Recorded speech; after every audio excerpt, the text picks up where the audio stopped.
स्वागत। आज हम भगवद गीता और संबंधित स्रोतों के आधार पर एक बहुत ही गहन, बहुत ही केंद्रीय विचार पर चर्चा करने जा रहे हैं। हाँ, नमस्कार। हमारा उद्देश्य है एक समीकरण को समझना, एक ऐसा समीकरण जो वेद और गीता प्रस्तुत करते हैं और जो कह सकते हैं पहली दृष्टि में चौंकाता है। बिल्कुल। वो समीकरण है सीमित परिच्छिन्न लगने वाले जीव का असीम सर्वव्यापी ईश्वर से अभेद या कहें समीकरण। हाँ, ये अभेद की बात है। स्रोत में एक बड़ी रोचक गणितीय उपमा भी दी है इसकी।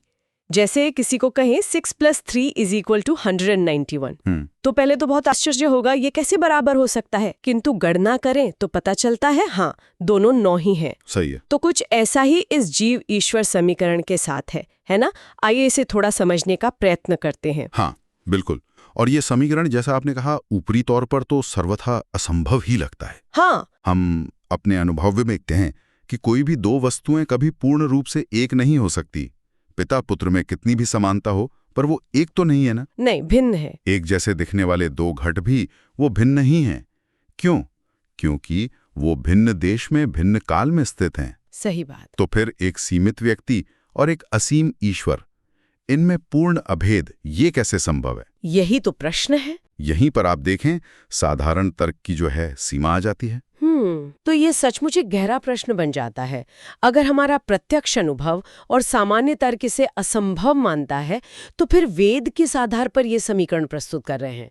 क्या कोई विशेष मार्ग है इसे समझने का? बिल्कुल, और यही वेदों की विलक्षणता है। बहुत महत्वपूर्ण बात आपने पूछी। वेद केवल ये समीकरण बताते ही नहीं हैं। अच्छा। अपितु इसे समझने की पूरी विधि, एक विशिष्ट ज्ञान परंपरा, जिसे संप्रदाय कहते हैं। संप्रदाय? हाँ, सुना है। हाँ, वो भी प्रदान करते हैं। संप्रदाय का अर्थ ही है गुरु शिष्य की अविच्छिन्न परंपरा, जिससे ये गूढ़ ज्ञान सुरक्षित रूप से हस्तांतरित होता है। ठीक है। देखिए, हमारे जो ज्ञान के साधारण साधन हैं, प्रत्यक्ष यानी इंद्रियों का अनुभव, हाँ, देखना सुनना, और अनुमान यानी तर्क वितर्क, ये ईश्वर के स्वरूप को जानने में अपर्याप्त हैं।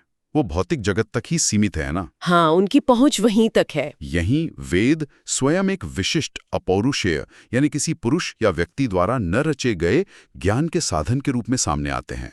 इसी को शब्द प्रमाण कहा जाता है। ओह, तो ये बात है, यानी ये ज्ञान इंद्रियों या केवल बुद्धि तर्क से परे है। हाँ, और इसे पाने के लिए एक विशेष स्रोत चाहिए, वेद यानी शब्द प्रमाण, और एक विशेष विधि, गुरु शिष्य परंपरा यानी संप्रदाय। बिल्कुल सही।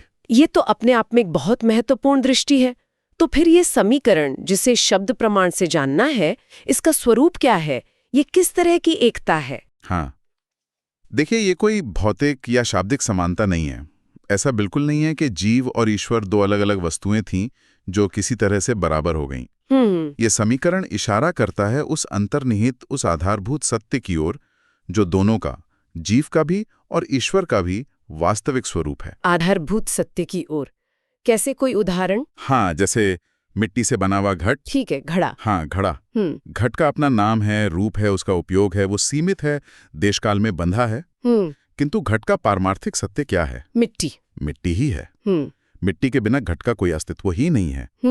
पर मिट्टी घट के बिना भी रह सकती है। हाँ, ये तो है। बस इसी प्रकार जीव का जो अनुभव में आने वाला रूप है, मैं करता हूँ, मैं भोगता हूँ, मैं सुखी दुखी हूँ, मैं सीमित हूँ, ये सब घट के समान है। अच्छा। और उसका जो आधारभूत वास्तविक स्वरूप है, वो ब्रह्म या ईश्वर है।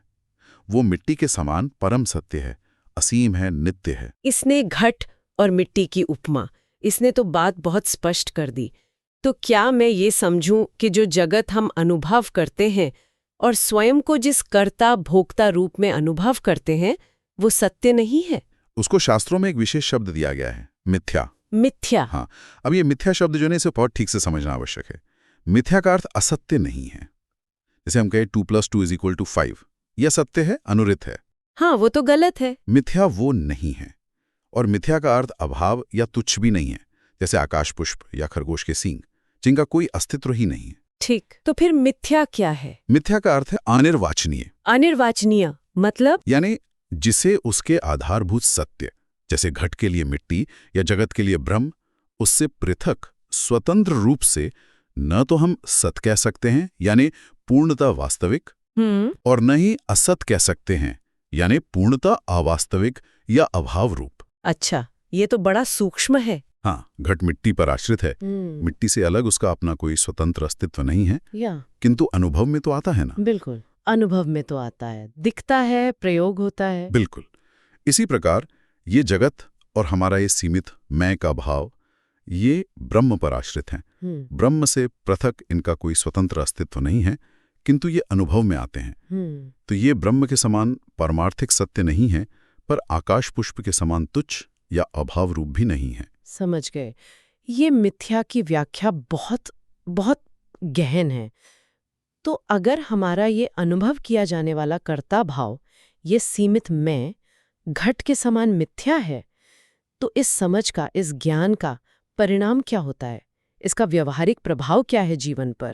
इस यथार्थ ज्ञान का, इस समझ का जो परम फल है, वो है मुक्ति। मुक्ति। हाँ, समस्त दुखों से, समस्त बंधनों से आत्यंतिक निवृत्ति, पूरी तरह से छूट जाना। जब व्यक्ति ये समझ लेता है कि अनुभव में आने वाला कर्तापन, भोक्तापन, ये घट के समान मिथ्या है और मेरा जो वास्तविक स्वरूप है आत्मा, वो तो मिट्टी के समान सत्य, नित्य, शुद्ध, बुद्ध, मुक्त स्वभाव और सबसे महत्वपूर्ण अकर्ता है। अकर्ता यानी कर्म ना करने वाला। हाँ, कर्मों और उसके फल से असंग। जब ये ज्ञान दृढ़ होता है, तब व्यक्ति कर्मों और उनके फलों के बंधन से मुक्त हो जाता है। इसी ज्ञान को गीता में ज्ञानाग्नि कहा है, ज्ञान की अग्नि। ज्ञानाग्नि। हाँ, जैसे अग्नि ईंधन को जलाकर भस्म कर देती है, वैसे ही ये आत्मज्ञान संचित कर्मों को, यानी पिछले जन्मों के कर्मों के जो संस्कार हैं, जो फल देने को तैयार बैठे हैं, उनको भस्म कर देता है। जिससे भविष्य के जन्म और दुख का जो चक्र है, वो समाप्त हो जाता है। और ये केवल कोई बौद्धिक स्वीकृति या विश्वास की बात नहीं है। नहीं, ये एक अपरोक्ष अनुभूति है, साक्षात अनुभव है, जो संप्रदाय के अनुसार श्रवण, मनन और निधिध्यासन की प्रक्रिया से प्राप्त होता है। श्रवण, मनन, निधिध्यासन, ये प्रक्रिया है। तो संक्षेप में कहें तो जीव और ईश्वर का ये समीकरण, ये वस्तुतः जीव के अपने ही वास्तविक असीम नित्य शुद्ध स्वरूप को पहचानने का आवाहन है। बिल्कुल सही कहा। और ये दृष्टि अनुभवांगम्य जगत को और हमारे इस मैं को मिथ्या बताती है। मिथ्या यानी आधारभूत सत्य पर आश्रित, किंतु उससे पृथक रूप से सत या असत ना कहा जा सकने योग्य। हाँ, अनिर्वचनीय। और इस ज्ञान का फल है मुक्ति। हाँ, यही परम पुरुषार्थ है। और ये समझना बहुत महत्वपूर्ण है कि ये दृष्टि साधारण तर्क वितर्क का खेल नहीं है। नहीं, ये एक विशिष्ट प्रमाण यानी वेद, शब्द प्रमाण और गुरु के मार्गदर्शन से प्राप्त होने वाला ज्ञान है, जो अंततः अनुभव में प्रतिष्ठित होता है। बहुत स्पष्टता से आपने समझाया। और अब श्रोताओं के लिए एक विचार बिंदु छोड़ जाते हैं। हाँ, अवश्य। यदि हमारा अनुभव किया जाने वाला ये कर्ता स्वरूप घट के समान मिथ्या है, जो अपने आधारभूत सत्य यानी अकर्ता आत्मा रूपी मिट्टी पर ही निर्भर है, तो फिर हमारे दैनिक जीवन में जो हम कर्म करते हैं उसकी स्वतंत्रता का क्या, और उन कर्मों के प्रति हमारा जो नैतिक उत्तरदायित्व है उसकी प्रकृति के विषय में यह अद्वैत दृष्टि क्या संकेत देती है? बहुत गहरा विचार बिंदु है ये। हाँ, इस पर मनन किया जा सकता है। आज की चर्चा के लिए बहुत बहुत धन्यवाद। धन्यवाद।